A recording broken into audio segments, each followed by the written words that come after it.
General Bipin Rawat, chief of army staff general M Naravane, GOC&C general YK Joshi,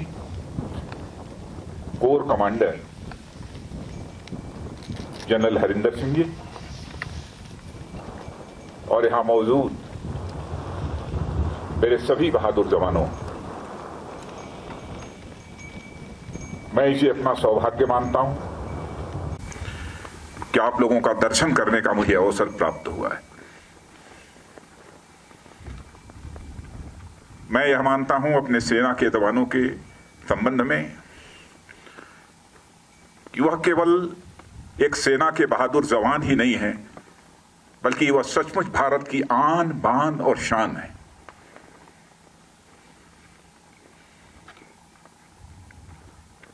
समय समय पर जो भी करिश्माई काम हमारे सेना के जवानों के द्वारा किया गया है, उस पर समस्त देशवासियों को नाज है। आज यदि आपसे मिलकर मुझे बेहद खुशी हो रही है, तो मन में एक पीड़ा भी है, गम भी है।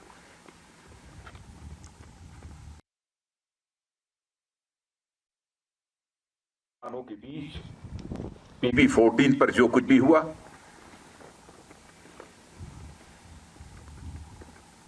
उसमें हमारे कुछ जवानों ने अपना बलिदान देते हुए अपनी सीमा की सुरक्षा की है। उनके खोने का गम है, आपसे मिलने की खुशी है। मैं उनकी स्मृति को स्मरण करना चाहता हूं, उनकी स्मृति को नमन करता हूं, उन्हें मैं हृदय से श्रद्धांजलि अर्पित करता हूं। और मैं ये कहना चाहता हूं कि हिंदुस्तान उनकी शहादत को कभी भूलेगा नहीं। हमारे प्रधानमंत्री जी ने भी आकर दो टूक शब्दों ने कहा है कि उनकी वह शहादत, उनका वह बलिदान किसी भी सूरत में व्यर्थ नहीं जाएगा। आप जैसे सेना के जवानों को जिन मां बाप ने पैदा किया है, सचमुच मैं शीश झुकाकर उन मां बाप का भी अपनी तरफ से हार्दिक अभिनंदन करता हूं। हाल में जो कुछ भी हुआ है, भारत और चीन के सेना के जवानों के बीच, मैं कह सकता हूं कि आप लोगों ने केवल भारत की सीमा की सुरक्षा नहीं की है, बल्कि भारत के 130 करोड़ भारतवासियों के सम्मान की आपने सुरक्षा की है।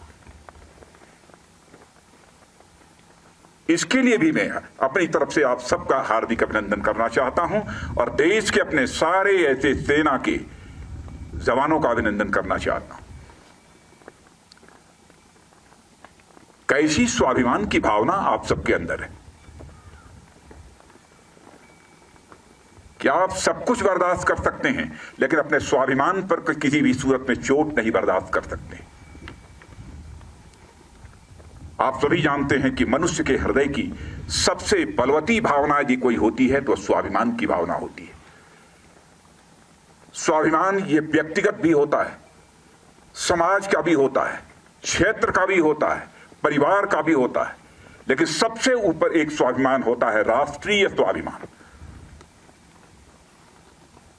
यदि व्यक्तिगत रूप से हमें कोई अपशब्दों का प्रयोग करता है तो हमारा व्यक्तिगत स्वाभिमान जागृत हो उठता है और उससे हम दो हाथ करने के लिए तैयार हो जाते हैं। वैसे ही हमारे राष्ट्र की सीमाओं पर यदि कोई आंख उठाकर देखने की जरूरत करता है, उस समय हमारा जो स्वाभिमान जागृत होता है उसे हम राष्ट्रीय स्वाभिमान कहते हैं। इसी राष्ट्रीय स्वाभिमान की भावना के कारण ही आप अपनी जिंदगी की चिंता नहीं करते हैं, अपना सर्वस्व न्यौछावर कर देने के लिए तैयार हो जाते हैं। भारत को आजादी भी मिली है तो इसी राष्ट्रीय स्वाभिमान के भावना के कारण ही मिली है। चाहे वह चंद्रशेखर आजाद रहे हों, सरदार भगत सिंह रहे हों, खुदीराम बोस, अशफाक उल्लाह खान जैसे लोग रहे। इसी राष्ट्रीय स्वाभिमान की भावना के कारण ही हंसते हंसते फांसी के फंदे को चूम लिया था, तब जाकर यह हमारा भारत आजाद हुआ है।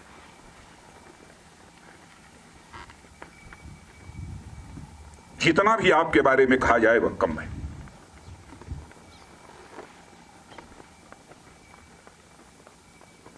इस समय सीमा के विवाद को सुलझाने के लिए बातचीत का दौर चल रहा है। जो कुछ अब तक की प्रगति हुई है बातचीत की, मामला हल होना चाहिए।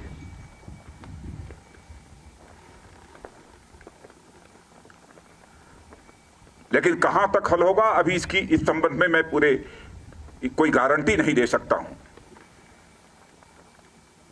लेकिन मैं इतना यकीन दिलाना चाहता हूं कि भारत की 1 इंच जमीन को भी दुनिया की कोई ताकत छू नहीं सकती है, उस पर कब्जा नहीं कर सकती।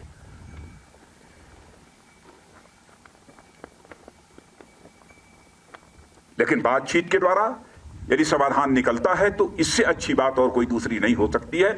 वह सिलसिला चल रहा है, मिलिट्री लेवल पर भी बातचीत चल रही है, डिप्लोमेटिक बातचीत भी चल रही है। भारत का जहां तक सवाल है, भारत दुनिया का इकलौता देश है जिसने सारे विश्व को शांति का संदेश दिया है। भारत दुनिया का इकलौता देश है जिसने कि दुनिया के किसी देश पर न तो कभी आक्रमण किया है और न दुनिया के किसी देश की 1 इंच जमीन पर कभी कब्जा किया है। भारत दुनिया का यह इकलौता देश है जिसने भारत की सीमा में रहने वाले लोगों को ही अपने परिवार का सदस्य नहीं माना है, बल्कि पूरे विश्व की धरा पर रहने वाले लोगों को अपने परिवार का सदस्य मानते हुए वसुधैव कुटुंबकम का संदेश सारे विश्व को किसी एक देश ने दिया है तो हमारे और आपके देश भारत ने दिया है। हम अशांति नहीं चाहते, हम शांति चाहते हैं। हमारा चरित्र रहा है कि हमने दुनिया के किसी भी देश के स्वाभिमान पर चोट पहुंचाने की कभी कोशिश नहीं की।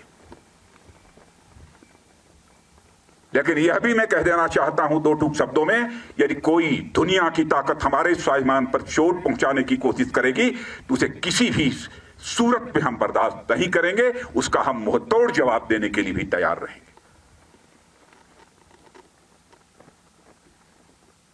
आप सबके ऊपर नाज है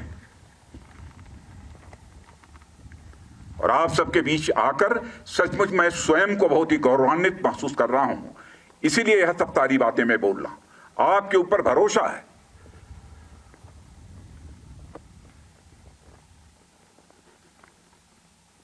और जिन हमारे जवानों ने अपनी शहादत दी है उसका गम केवल परिवार के लोगों को नहीं है, हम लोगों को भी है, 130 करोड़ भारतवासियों को भी।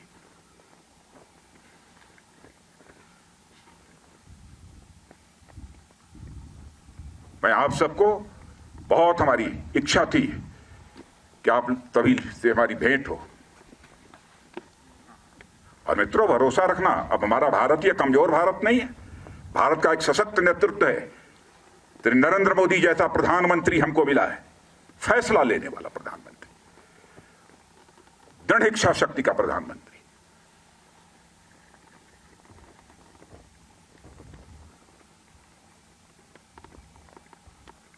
हमारे स्वाभिमान पर कोई चोट नहीं पहुंचा सकता।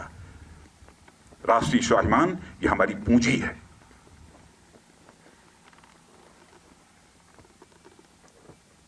आज के अवसर पर मैं समझता हूं कि और अधिक कुछ कहने की जरूरत नहीं है। लेकिन यदि आज हम लद्दाख के क्षेत्र में यहां पर खड़े हैं और इस फॉरवर्ड पोस्ट पर आकर आप सबसे मिलते हुए जहां मुझे बेहद खुशी हो रही है, वहीं पर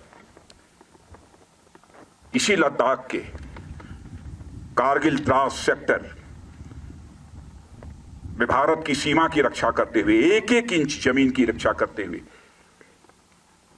हमारे सेना के जवानों ने जो शहादत दी है, उनको भी मैं इसमें स्मरण करना चाहता हूं और उनको भी मैं श्रद्धांजलि अर्पित करना चाहता हूं, क्योंकि कारगिल दिवस की भी एनिवर्सरी 26 जुलाई को है।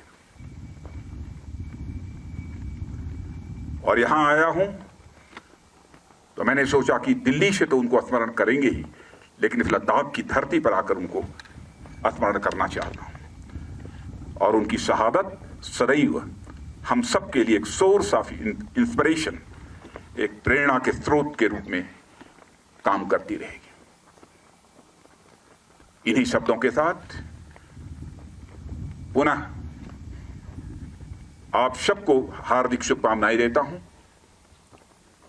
आपको, आपका और साथ ही साथ आपके परिवार के सभी सदस्यों का भारत का रक्षा मंत्री होने के नाते शीश झुकाकर अभिनंदन करते हुए अपना निवेदन समाप्त करता हूं। भारत माता की जय, भारत माता की जय। गुड, एक बार बोलिए, भारत माता की, भारत माता की, भारत माता की। बहुत बहुत धन्यवाद।